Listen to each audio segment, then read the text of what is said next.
Pessoal, boa noite. Vamos dar início a mais uma aula, né? Vamos concluir a nossa parte que nós iniciamos falando sobre joelho, para poder a gente caminhar dentro desse processo. E na quinta-feira, também poderia até combinar com vocês, na quinta-feira é feriado. Para mim não tem problema nenhum.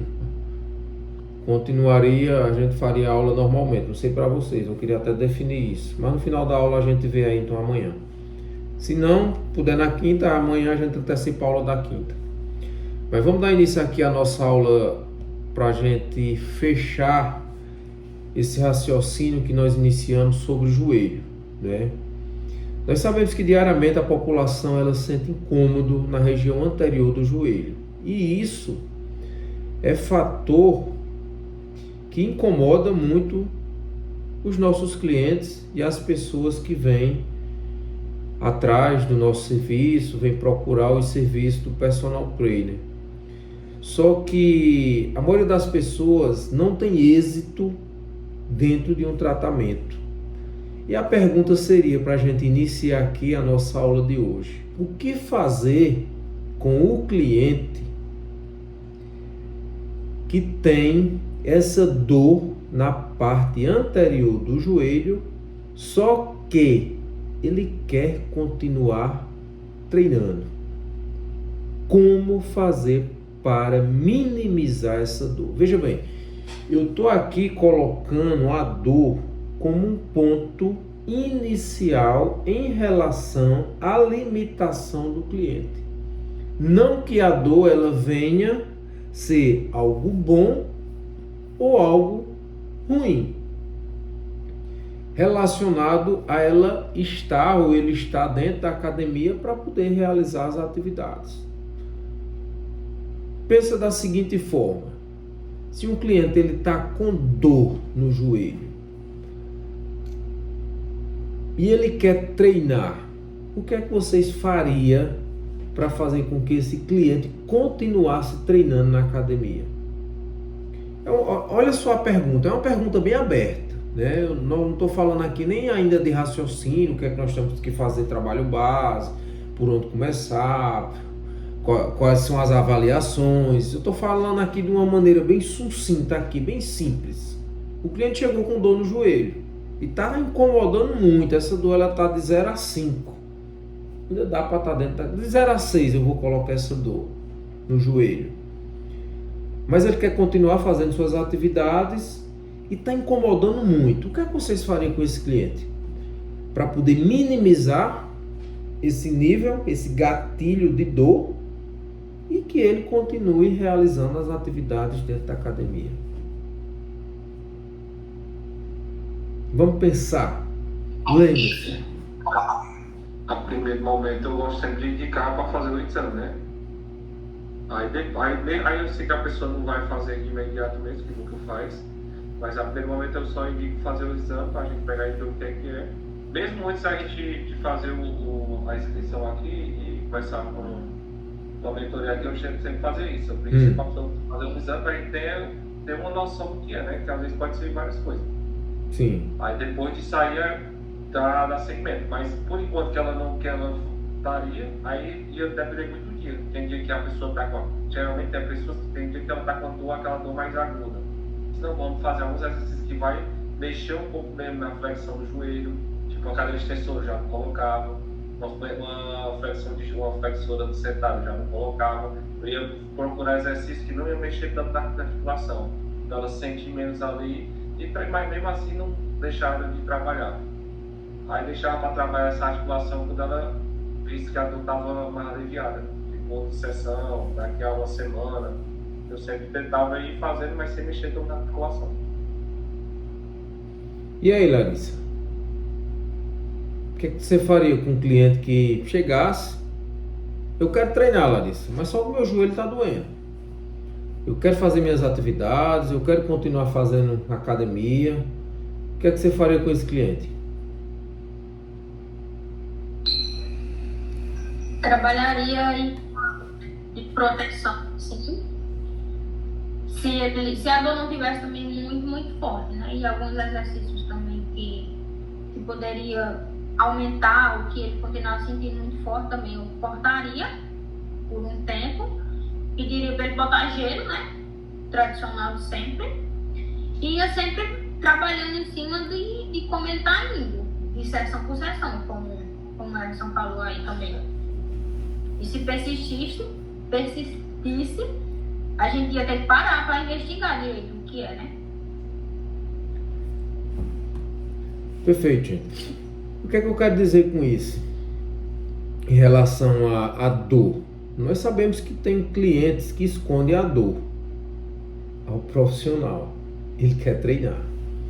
Principalmente os clientes que fazem outras atividades extras que não só a academia. Tipo, tem cliente que corre. Ele sente dor.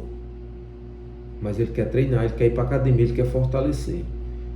Tem cliente que tem tendinopatia no ombro, como o Emerson relatou aqui agora da sua cliente.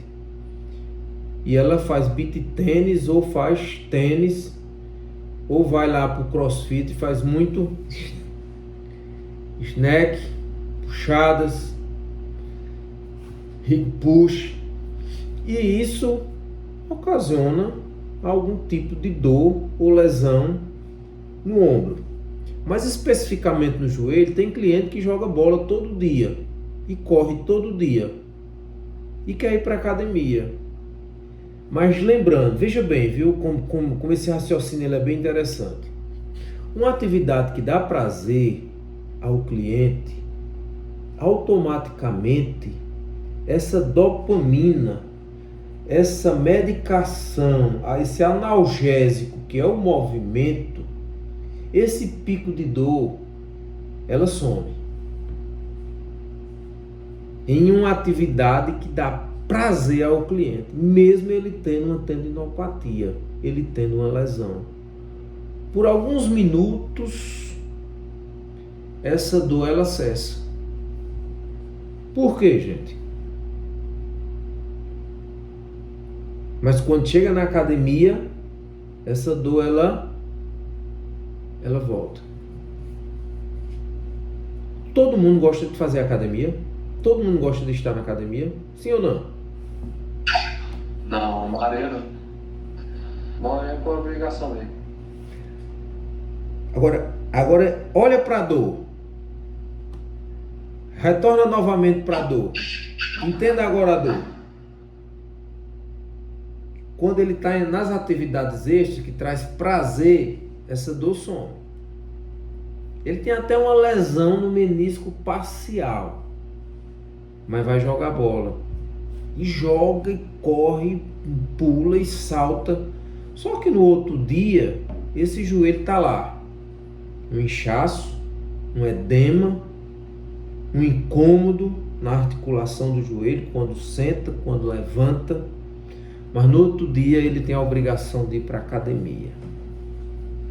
E aí, para fazer com que essa atividade que ele não tem prazer de fazer, mas tem a obrigação de fazer para poder fortalecer, a dor volta.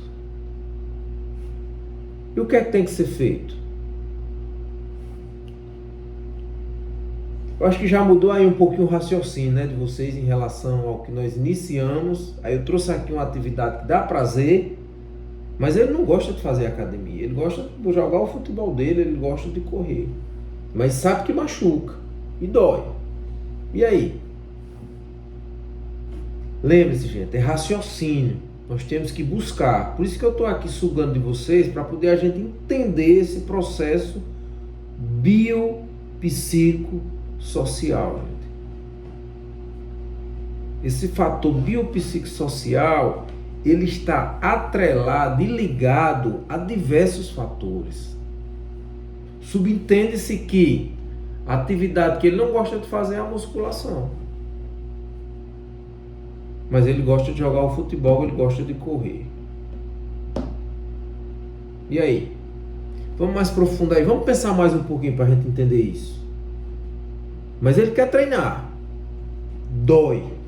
Depois que saiu do futebol e da corrida. O que é que tem que fazer em relação a isso? para cessar essa dor.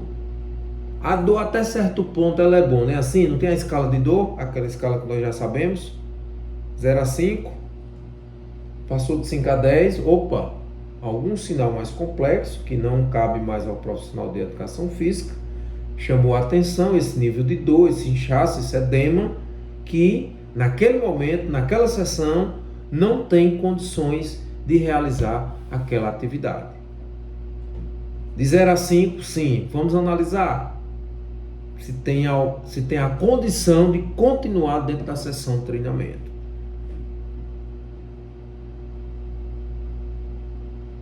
Vamos lá, Everson, vamos lá, Larissa. Vocês têm essa capacidade de entender esse fator biopsicossocial.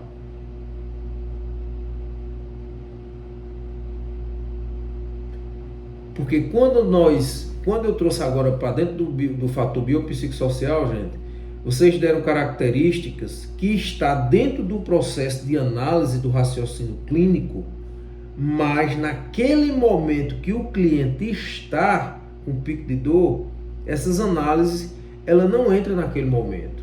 Por quê, Wesley? Veja bem, o cliente ele quer treinar. A dor ela está de 0 a 5. Sempre tem aquele gatilhozinho de dor que incomoda. Qual o primeiro fator relacionado, preste bem atenção, relacionado aos fatores biopsicossociais para fazer com que essa dor ela cesse e volte a se comparar com as mesmas atividades que ele faz extra, que traz prazer de fazer, e essa dor cessa. E o que é que você tem que fazer dentro da academia para fazer com que essa dor cesse? E naquele momento que ele está dentro da academia, aquela atividade ela seja prazerosa. Tem que tentar adaptar o treino a uma realidade que mais próximo da... Tipo assim, se ele gosta de futebol, tentar adaptar um movimento mais próximo que ele faz, aquele exercício na questão do futebol. Veja só como essas análises elas são importantes, Hermes e Larissa. Porque se eu pego o meu cliente, trago para dentro da academia, você já fez o diagnóstico e o prognóstico do cliente, que ele gosta de jogar futebol, gosta de correr, é uma válvula de escape que ele tem. Mas quando ele vai para dentro da academia, a maioria das pessoas não quer estar puxando ferro. Veja só, você vai tratar um cliente que ele só tem um horário de 20 horas, 8 horas da noite, a academia lotada, barulhenta, cheia de gente, as máquinas, tudo, não dá para fazer nada. E o cara está com dor naquele momento. Qual é a nossa saída? Qual é a nossa sacada? Nós temos que ter uma saída, não temos? Não temos que ter uma sacada? Porque nem tudo que a gente planejou vai dar certo naquele dia. Porque o ambiente e a tarefa, ela muda. Então o que eu quero trazer para vocês é justamente isso, gente. Essa contextualização de cenários, ela muda. E uma contextualização de cenários de acordo com o que o cliente gosta de fazer, traz benefício. Então a lesão e a dor, ela fica por último plano. Nesse cenário. Não que não vai ser tratada de acordo com o que nós aprendemos. Tem que ser tratada de acordo com o que nós aprendemos. Que é diagnóstico, que é prognóstico, é levantamento, é avaliação, é entender o cliente. Mas o que dá mais dopamina no cliente é as atividades extras que eles fazem. O prazer. Por quê? Tudo começa aonde, gente? No cérebro. Córtex. Então, se ele tem prazer de realizar uma atividade e daquele dia você entender o cenário que está e traz uma realidade de acordo com a atividade extra que ele gosta de fazer, imagine só se ele não vai fazer o treino de musculação com mais qualidade, sem dor. Por quê? Porque o que cessa a dor, gente, é o movimento. É o analgésico da dor é o movimento. Mas é qualquer movimento? Não. É os movimentos que você falou. É se o cliente gosta de fazer uma atividade, traz uma realidade. Se o cliente gosta do CrossFit, Larissa, que tem uma análise paralela à musculação, eu não vejo diferença nenhuma de CrossFit relacionada à musculação ou qualquer outra atividade, porque tudo é movimento, tudo envolve o corpo, tudo envolve todas as capacidades, mas a mídia, o comércio, né, vende essas coisas e assim tem profissionais que subdividem isso, né? E é daqui a pouco onde é que a gente vai entrar em relacionado às lesões. Então, se você traz prazer para o cliente relacionado a uma atividade, ele vai se desenvolver mais. A dor cessa ou não cessa? Cessa. Porque ele vai estar fazendo a atividade com prazer. Mesmo sabendo que as pessoas têm condromalácia e condropatia. Condromalácia e condropatia tem cura, gente? Sim ou não? Não. Pois é. Todo mundo que tem condromalácia e condropatia, se for fazer uma análise de ir para a academia, Larissa e Emerson, as pessoas vão ter dor na parte anterior do joelho. Mas elas querem treinar, não quer? Quer treinar. Elas querem agachar. Elas querem fazer a fundo, passada. Quer continuar correndo, quer continuar jogando bola. E aí, entendeu agora o meu raciocínio? Relacionado à dor. Como pode ter um comparativo e cessar essa dor com movimentos simples, dando pequenos microdoses de movimentos para fazer com que essa dor cesse e o cliente realize a atividade. Como é que tem que usar essa expertise? Vocês têm que usar essa expertise. Então, o primeiro ponto de tudo, Emerson, Larissa, não é olhar o exercício que vai ser realizado ou a máquina que o cliente tem que fazer, não. Primeiro ponto que nós temos que olhar como é que o nosso cliente está naquele dia, naquele momento. Por quê? Porque não é mais periodização. Não existe mais periodização, porque periodização é algo fechado. Periodização é algo que você já planejou e já está ali para poder o cliente executar. Mas se ele não tiver condições naquele dia de executar, não temos que fazer uma programação diferente?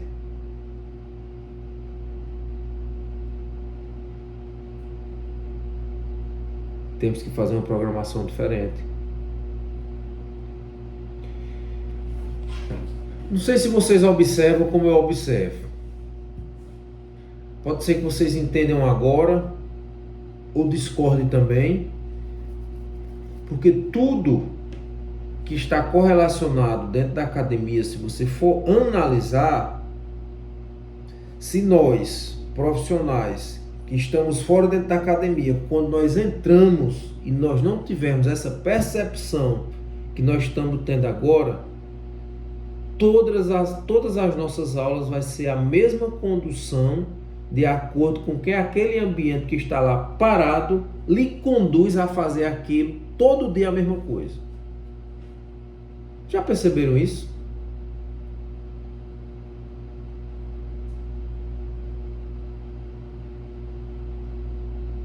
Esse pensamento ele é bem complexo, sabe? Aí você pode dizer, ué, assim, todo dia eu tenho que fazer uma coisa diferente? Todo dia seu cliente está do mesmo jeito?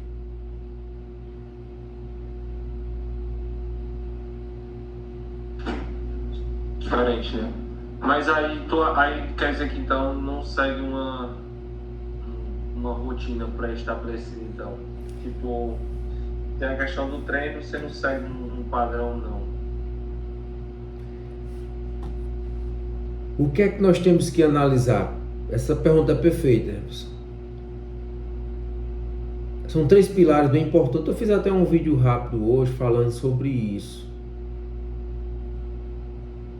Nós temos as capacidades biomotoras. e as variabilidades biomotoras.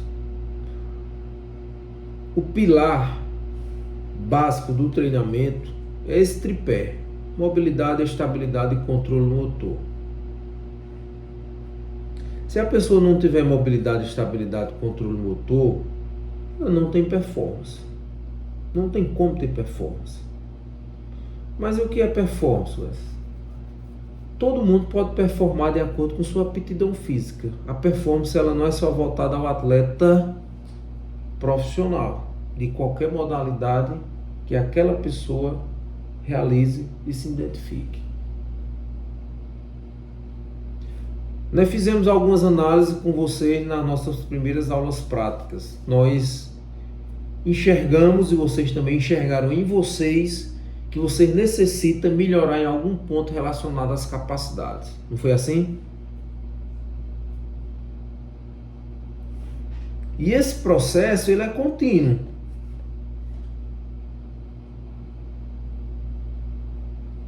E onde é que eu quero chegar em relação a isso? Qual é a capacidade que os clientes, no geral, que nós enxergamos dentro da academia, se desenvolve mais a capacidade? A força. E não é ruim não, gente, é bom, porque a força é a mãe de todas as capacidades biomotoras. Para fazer todas as capacidades tem que ter força. Mas para poder desenvolver as outras capacidades, precisa e necessita das condicionantes primeiro, o que nós aprendemos. E condicionante está atrelado ao que? A mobilidade, estabilidade e controle motor. Nós estamos falando de joelho. O que é que tem a ver isso com o joelho? Condromalia, condromalácia e condropatia. São duas tendinopatias que o joelho, e todo mundo vai ter. Todo mundo vai ter condromalácia e condropatia. Principalmente quem não tem mobilidade, estabilidade e controle motor.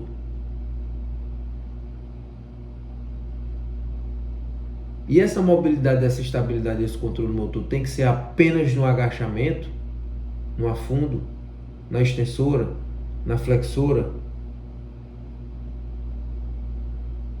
Como é que é construído isso, Larissa? Como é que um corpo performa? Nós já sabemos como é que um corpo performa. Avaliação, construção base, chão, estímulos visuais, neurais, auditivos. E esse comando-resposta é através de uma variabilidade de exercícios que nós fazemos com os nossos clientes. Você perguntou, não segue um padrão? Não tem padrão. Por quê? Porque todo dia nossos clientes necessitam de equilíbrio bipodal, unipodal. Todos os nossos clientes necessitam de estabilização do core, rotação, hiperextensão e antirrotação, pranchas, decúbito dorsal, decúbito ventral. Então, dentro de todos esses processos, nós analisamos o quê? Se tiver 2 exercícios ou um exercício, que nem que seja no pilar de preparação, para fazer com que o cliente ele execute para poder ir para a fase principal, esse cliente ele tem um maior nível de desenvolvimento e de performance melhor do que aquele que todo dia só treina na máquina. Concordam comigo? Se nós formos fazer as análises, é justamente que eu estou começando a entrar no padrão de quebra de paradigma relacionado a isso. Outra pergunta bem importante: você se lembra qual foi o dia que você pegou o seu cliente e fez uma aula com ele 100% fora da máquina? Do início até o fim? Pode responder, gente. Nós estamos aqui justamente para a gente entender isso, para poder a gente quebrar esse paradigma e construir um novo direcionamento para os nossos atendimentos.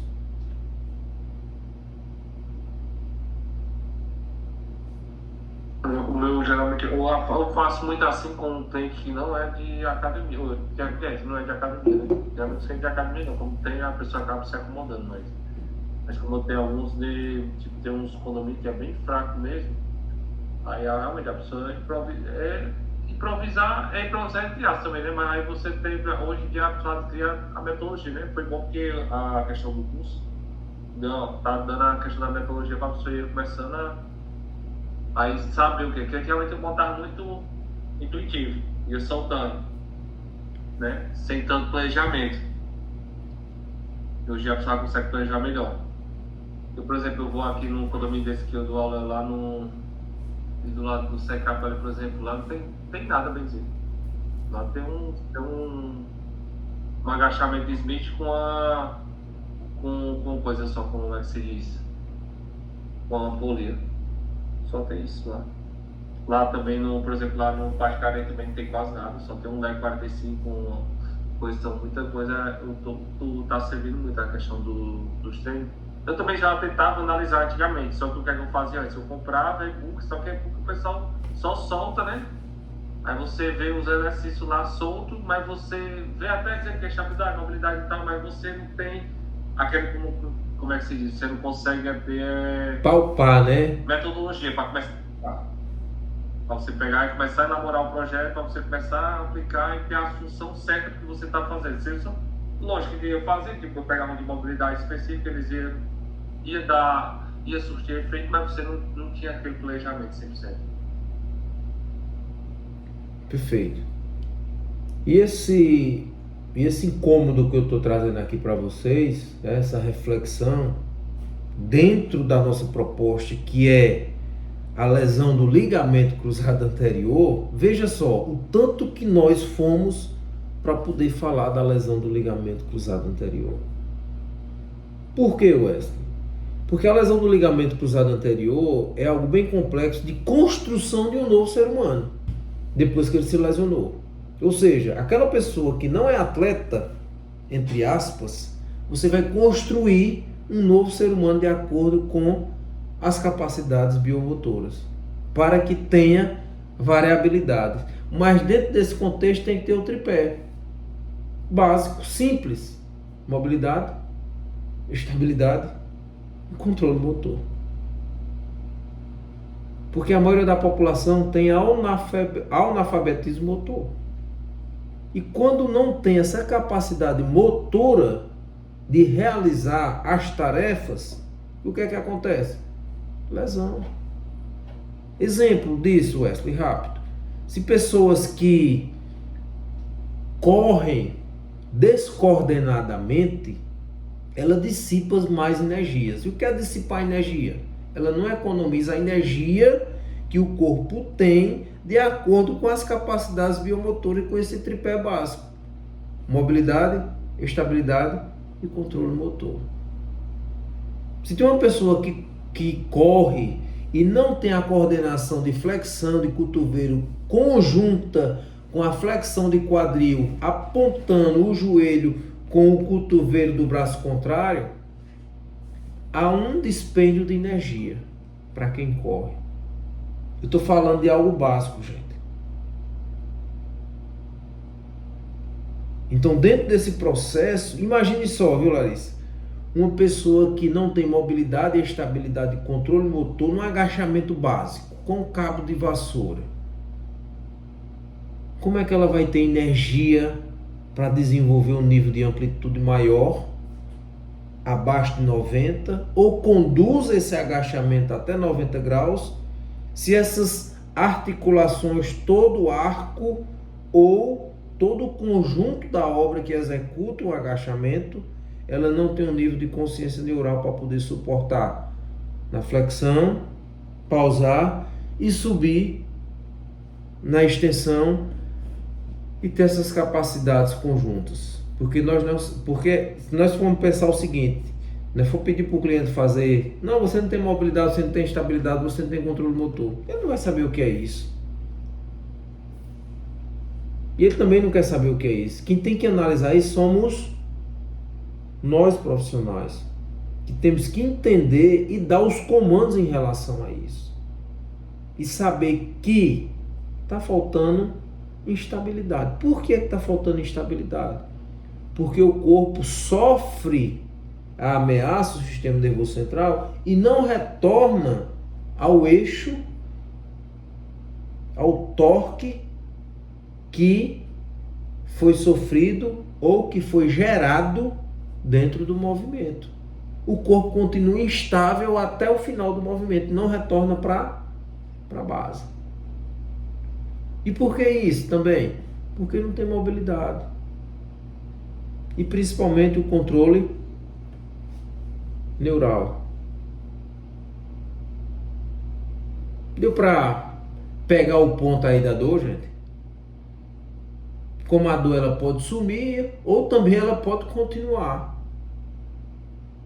Se nós não tivermos essa análise, essa percepção, esse entendimento e enxergar o cliente quando ele já entra dentro da academia. Wes, tu conhece todos os teus clientes? Conheço. Todos os meus clientes. Todos.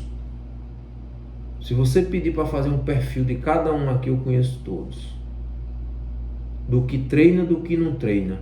Do que tem doenças comportamentais, psicossomáticas. Dos que treinam e que gostam de treinar. E dos que pagam, que também não gostam de treinar, mas vai por obrigação. Tem todos. Então, assim, para podermos nós chegarmos a essas análises, nós temos que conhecer todos os nossos clientes. Todos nós temos que conhecer. A pisada, a passada. Porque nós só iremos, Emerson e Larissa, relevar esse nível quando nós começarmos a entender todo esse processo de análise dos nossos clientes. Porque vai ser algo automático. Porque assim que nós entendermos essa proposta, nós vamos começar a se interiorizar com as lesões, né? Aqui nós falamos na aula passada sobre o ângulo Q.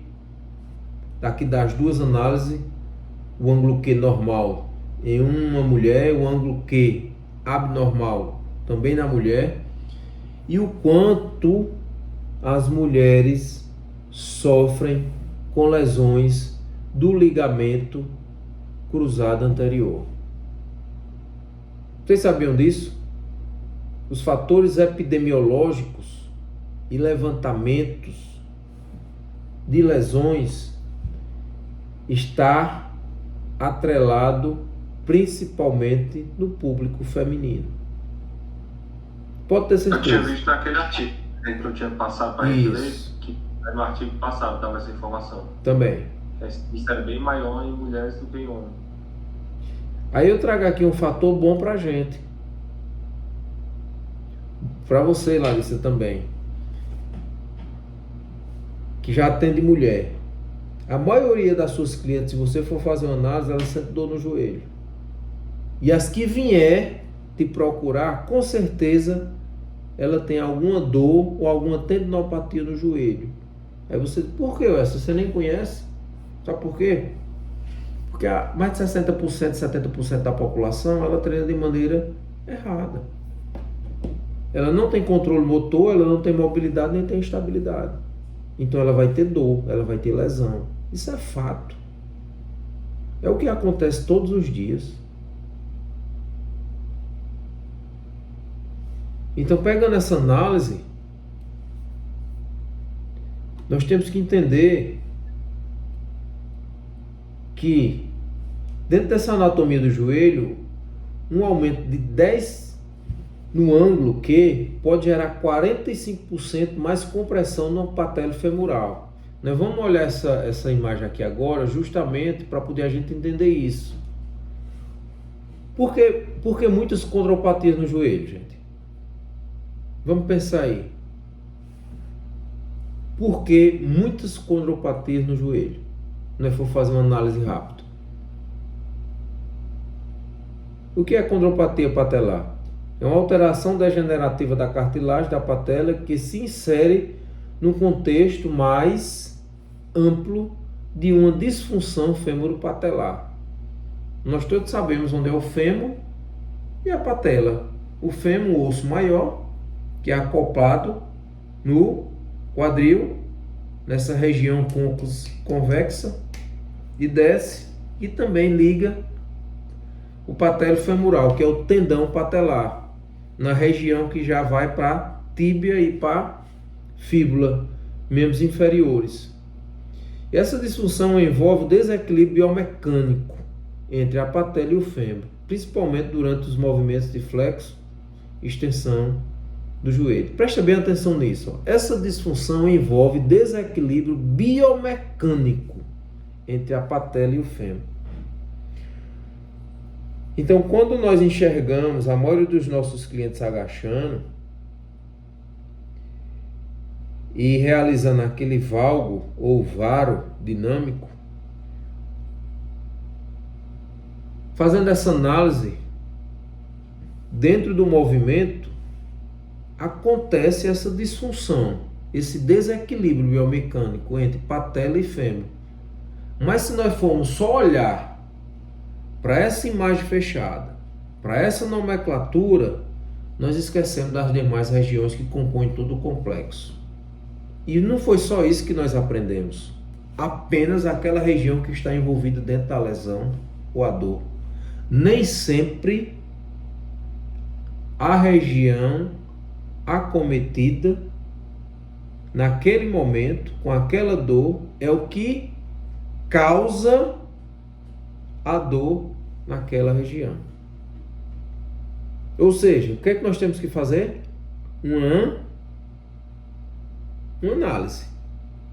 Só que dentro desse contexto aqui que nós estamos olhando essa imagem, nós estamos apenas entendendo essa disfunção, como ela transcorre, como ela se desenvolve, que é apenas um desequilíbrio biomecânico. E por que isso, Wesley? Quem é maior? O osso? É a tíbia, a fíbula ou o fêmur desses três ossos? Nós fomos analisar aí o fêmur. É um osso maior, um osso mais pesado, é um osso mais vascularizado. É tanto que a maioria dos idosos, quando cai, quebra o fêmur, mais de 50%, 70% vai a óbito, porque é uma região muito vascularizada. E quando tem essa análise biomecânica que desliza o fêmur sobre a patela, através do tendão patelar e da musculatura do quadríceps, o impacto é ocasionado aonde? Nessa região interna entre o tendão quadríceps e a patela. É por isso que sofre a condropatia patelar. E Wesley, para que isso não aconteça, o que é que tem que ser feito? Agora eu vou deixar com vocês. Nós falamos no início que tem uma base de estrutura que tem que ser desenvolvida antes que a lesão aconteça. Quais são as três bases, para vocês não esquecer mais? Vamos lá, gente? Mobilidade, estabilidade e controle motor. Porque se haver esse pilar, pode até acontecer ao longo da vida a condropatia e a condromalácia. E a lesão do ligamento cruzado anterior, como é algo bem estrutural, adquirido ao longo da vida, pela exposição que o corpo tem relacionado ao esporte, ou a uma queda, ou um acidente. Pode vir a acontecer. Mas se nós trabalharmos dentro dessa base, nós minimizamos os riscos de lesões. Se formos pegar aqui essa outra imagem, que ela é bem interessante, são sinônimos da dor femoro-patelar. Síndrome de compressão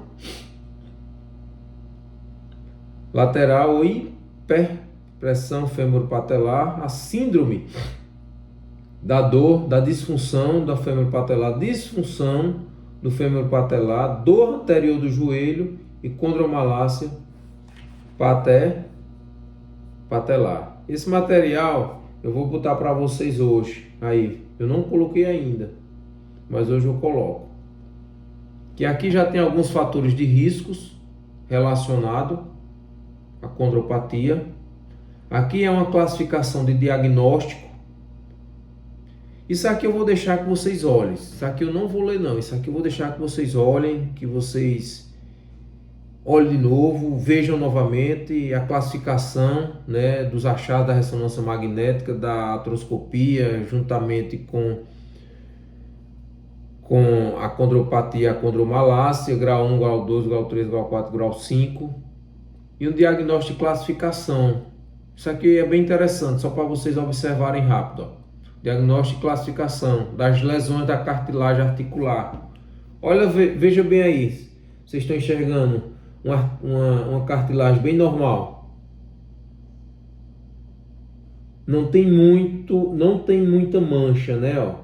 Se você observar, dá para perceber aí rapidinho. Ó, o grau 1, o edema e o amolecimento da cartilagem já tem uma manchazinha, ó. Se você olhar aqui embaixo na imagem mesmo, no grau 1 já tem uma mancha. Se você for para o grau 2 até 50% da espessura da cartilagem, ó, já tem aqui, ó, 2 manchas, ó. Ó o grau 3, como já está desfacelando. Olha o grau 4, a espessura que já está, ó, que já aconteceu, como já está bem esgarçada aqui, ó, na articulação. Então essas imagens é para que vocês se familiarizem com essas imagens, revejam essas imagens, entendam essas imagens, porque são situações do nosso dia a dia agora, gente. Esse nosso contexto agora, ele é diferente, porque nós temos que pensar na vida do nosso cliente de dentro para fora. Por isso que eu disse a vocês, quando tem um diagnóstico, prognóstico, avaliação, as primeiras coisas é pedir as imagens, é ver os exames. Nós temos que conhecer isso, ir para dentro disso, observar isso. Porque quando nós observamos, analisamos, enxergamos o grau, a dificuldade, o ferimento que acontece dentro de uma articulação, a gente vai entender o seguinte: nem todos os exercícios meus clientes podem fazer, mas ele não pode deixar de treinar. Mas nós temos diversas ferramentas que podem ser readaptadas, que treine outras regiões, que estabiliza a região que está acometida.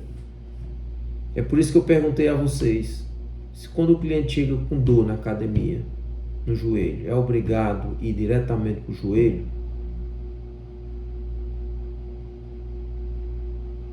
Ou para o quadril? Ou para o tornozelo? Ou seja, gente, nós temos diversas ferramentas a ser usadas, reorganizadas, readaptadas, para fazer com que o cliente ele continue treinando sem dor. É justamente isso que eu quero que vocês entendam. Se vocês entenderem isso, todo cliente que vier com dor, ele vai continuar treinando. E essa dor vai cessar. Aí sim, exame, imagem, diagnóstico, prognóstico, porque isso já é uma virada de chave que vocês têm que pegar o cliente e agarrar o cliente. E não deixar o cliente sair. Porque se ele for treinar e vier com dor, e for de novo, e for com dor, ele não fica com você não. Porque se ele está indo atrás de você é para você solucionar o problema. E tem que ter isso em mente, gente. Lembrem-se, nós não somos mais os mesmos profissionais de salão de academia. As nossas análises são outras. O nosso amadurecimento tem que ser outro. O observar tem que ser outro. Principalmente um cliente quando ele já tem a lesão, quando ele já tem a dor. Só para nós concluirmos aqui, ó. Dor anterior no joelho. As imagens rápidas, né? As descargas sobre a patela durante a atividade física. Só uma coisa que eu vi aqui, que estou passando agora no slide, certo. Essa sentada, daquele jeito ali, que a mulher está sentando. Tem uma aluna minha que aquela do coisa, ela disse que sente muita dor. Ela sempre falava, já que eu tenho certeza que é de cada do jeito que eu sento. Eu passo o dia no computador aqui, quando eu estou dando aula, aí ela me mostra ela senta desse jeito aí. Eu disse, cara, pode ter. Eu achava que não, eu achava que era muito superficial, né? Superficial. Ela vai ouvir muitas horas assim, eu sento mostrando desse jeito aí e a gente por cima mesmo. Pode ser que seja, não, se está estressando muito, é muito tempo ali, dá uma inflamação, né? Com certeza, a força de cisalhamento é muito grande. Se assim, sentado dói, imagina assim, ó. Mas... Descargas sobre a patela durante a atividade física. Marcha, 0,3 o peso corporal. Subindo a escada, 2,5 vezes o peso corporal. Descendo a escada, 3,5. E agachamento, 7 vezes o peso corporal. Mais carga aplicada. Aí você pode pensar, oxente, West, então o cliente não pode agachar mais no Smith, não? Ou com a barra? Pode. Deve. Mas o que é que nós estamos pensando aqui agora? É fazer com que o cliente ele tenha os três pilares. Se ele tiver mobilidade, ele vai ter um bom agachamento. Se ele tiver estabilidade, ele vai ter um bom agachamento. Se ele tiver controle motor, ele vai saber agachar. Se nós formos fazer uma análise dentro da academia, rápido, nós podemos fazer isso sábado, ou fazer um teste com algumas pessoas, pegar as pessoas e pedir que ela faça o agachamento com um cabo de vassoura e mantenha o padrão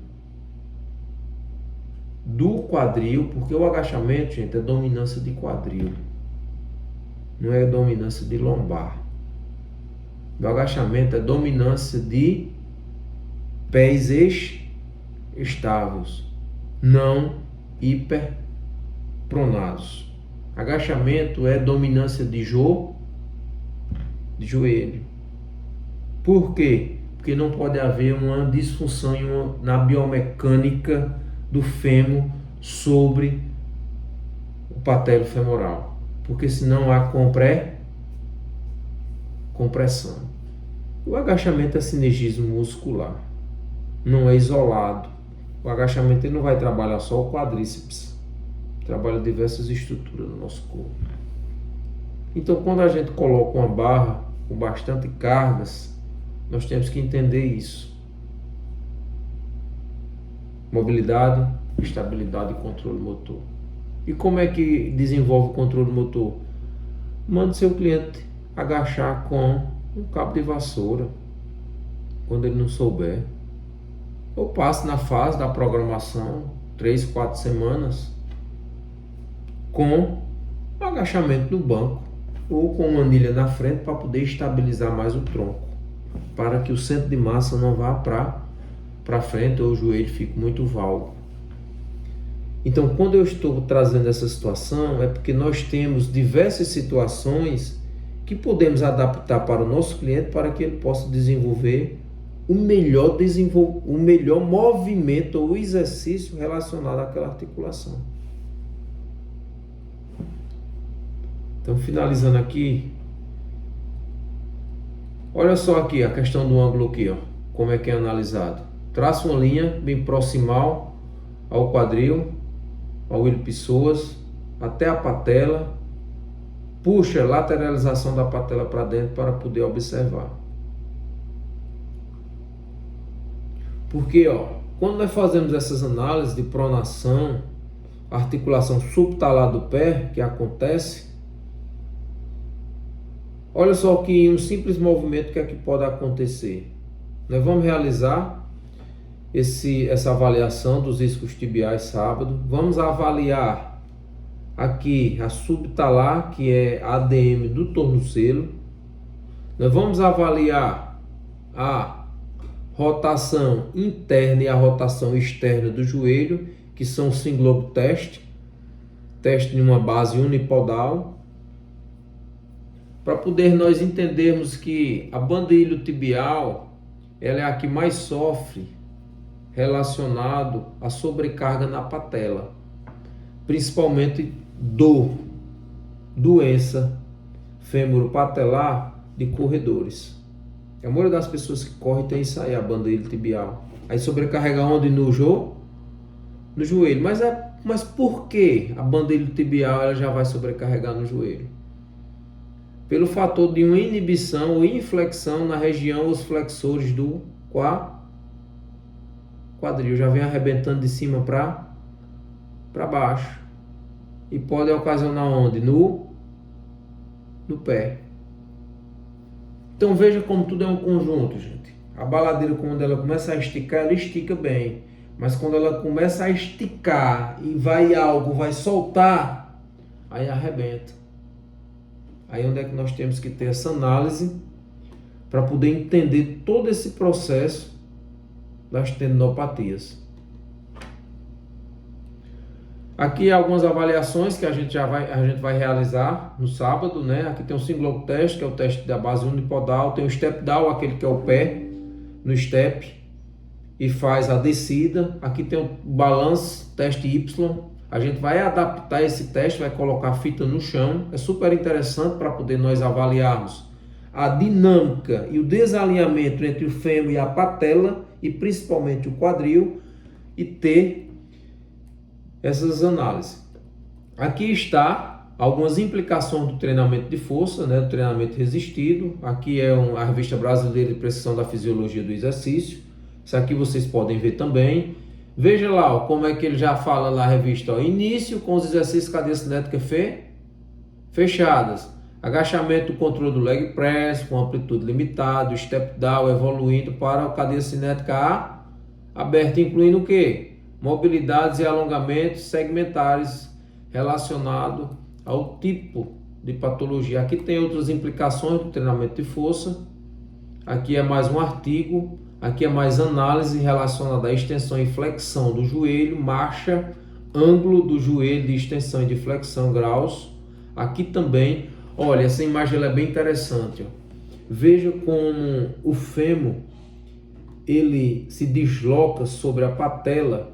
E olha o tamanho da força de compressão do fêmur sobre a patela. Olha o ângulo, o torque, o tamanho do torque que dá do osso maior quando faz a flexão. Olha o tamanho do toque. É um toque pequeno ou um toque grande? É um toque grande, muito grande. Então, quando esse torque ele é desequilibrado e não há um equilíbrio relacionado às regiões, principalmente do osso do fêmur, juntamente com o fêmur patelar, e há um desequilíbrio muscular, quem sofre é a patela. Aqui são alguns exercícios.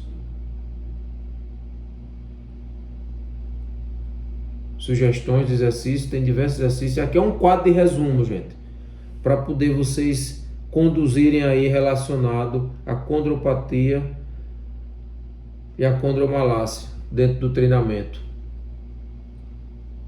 Aqui é o encaminhamento, né, da sinergia do profissional, quando encaminhar para o fisioterapeuta, e fechou.